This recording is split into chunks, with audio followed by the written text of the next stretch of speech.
Bismillahirrahmanirrahim. Assalamualaikum warahmatullahi wabarakatuh. Sahabat-sahabat Abu Zam TV dimanapun berada, di video kali ini saya ingin share kepada teman-teman semua beberapa hal yang bisa menjadi alasan bagi kita semua kenapa kita harus membela dan mendukung perjuangan saudara-saudara kita di Gaza, Palestina. Kenapa kita harus mendukung perjuangan rakyat Palestina untuk mendapatkan kemerdekaannya. Kenapa kita harus membela Palestina yang saat ini sedang dijajah oleh tentara Zionis Israel? Rasulullah SAW pernah bersabda, barang siapa yang membela kehormatan saudaranya sesama muslim, maka itu akan menjadi penghalang dirinya dari api neraka. Hadis ini diriwayatkan oleh Imam At-Tirmidzi.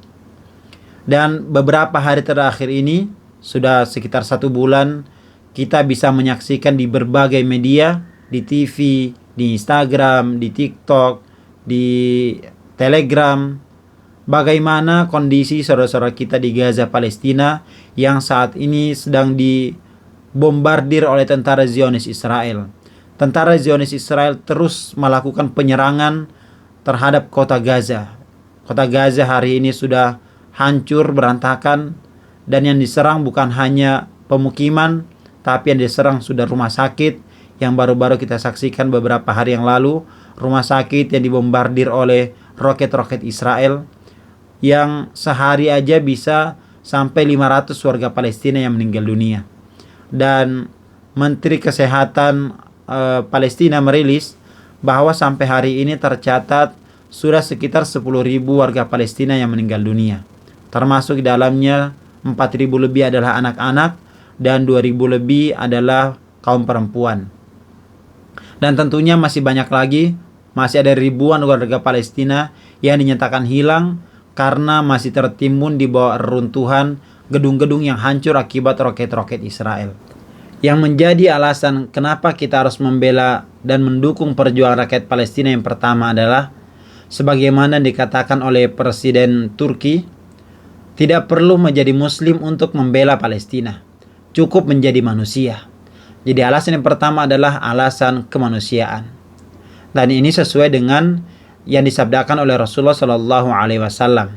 Rasulullah pernah bersabda, sesama muslim itu bagaikan satu tubuh, yang apabila anggota tubuh yang lain merasakan sakit, maka anggota tubuh yang lain pun akan merasakan sakit yang sama. Dan begitulah seharusnya yang kita rasakan saat ini. Bagaimana kita menyaksikan saudara-saudara kita di Gaza, Palestina, setiap hari ada rakyat Palestina yang meninggal dunia. Baik itu dari anak-anak, ibu-ibu, dan remaja, dan warga sipil yang lainnya. Kita bisa membayangkan kalau kita yang berada di posisi mereka. Setiap hari kita menyaksikan ada warga Gaza yang meninggal dunia. Kalau kita sebagai orang tua, bagaimana rasanya ketika kita mendapati bahwa anak kita menjadi korban akibat serangan Zionis Israel. Kalau kita posisinya sebagai anak, bagaimana rasanya, bagaimana sedihnya ketika kita mendapati bahwa saudara-saudara kita, bahwa orang tua kita menjadi korban akibat serangan Zionis Israel. Dan itulah hal yang dirasakan oleh saudara-saudara kita di sana. Hanya ada satu kata yang bisa menggambarkan bagaimana suasana hati seseorang yang masih punya hati nurani ketika melihat kondisi saudaranya sangat memprihatinkan. Kata itu hanyalah satu kata, ini kata sedih. Jadi kita sedih menyaksikan hal ini. Dan kita sebagai seorang muslim harus menunjukkan rasa pembelaan kita dengan apa yang terjadi saat ini.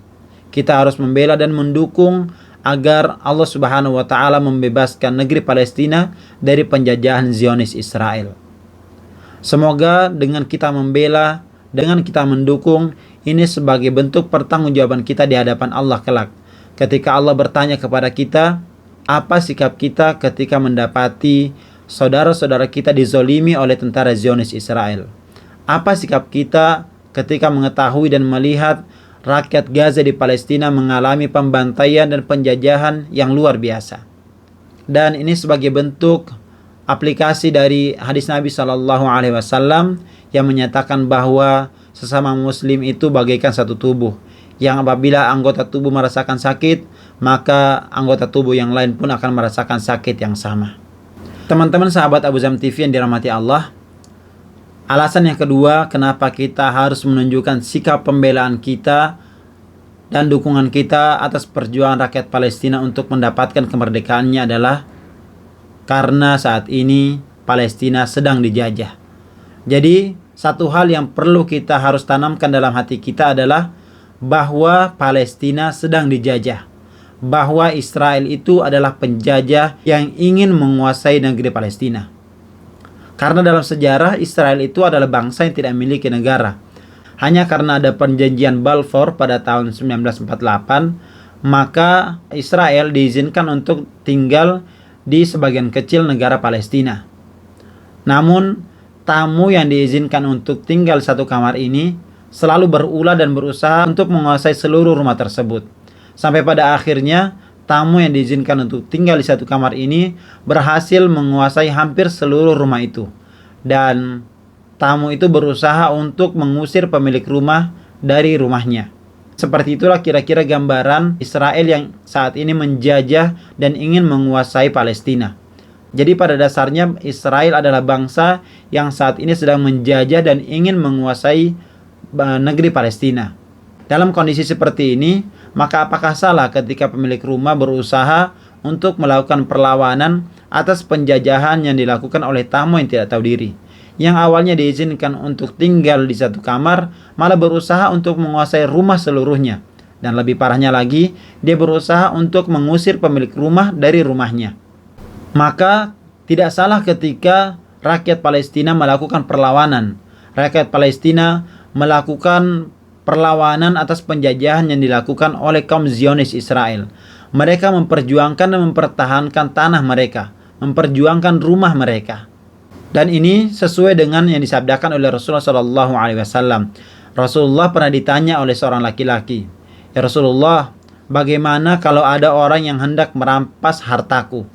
Kata Rasulullah, "Jangan kau berikan hartamu." Kemudian orang itu bertanya lagi, "Kalau orang tersebut ingin membunuhku?" Maka kata Rasulullah, "Lawan dan bunuhlah dia." Kemudian orang itu bertanya lagi, "Kalau ternyata orang itu benar-benar berhasil membunuhku ya Rasulullah?" Maka kata Rasulullah, "Maka kamu mati syahid." Kemudian orang itu bertanya lagi kepada Rasulullah, "Ya Rasulullah, kalau ternyata saya yang membunuhnya?" Maka kata Rasulullah, "Orang itu masuk neraka." Maka tidak ada kata lain untuk rakyat Palestina kecuali mempertahankan dan memperjuangkan kemerdekaan mereka. Tidak ada kata lain selain melakukan perlawanan atas penjajahan yang dilakukan oleh tentara Zionis Israel.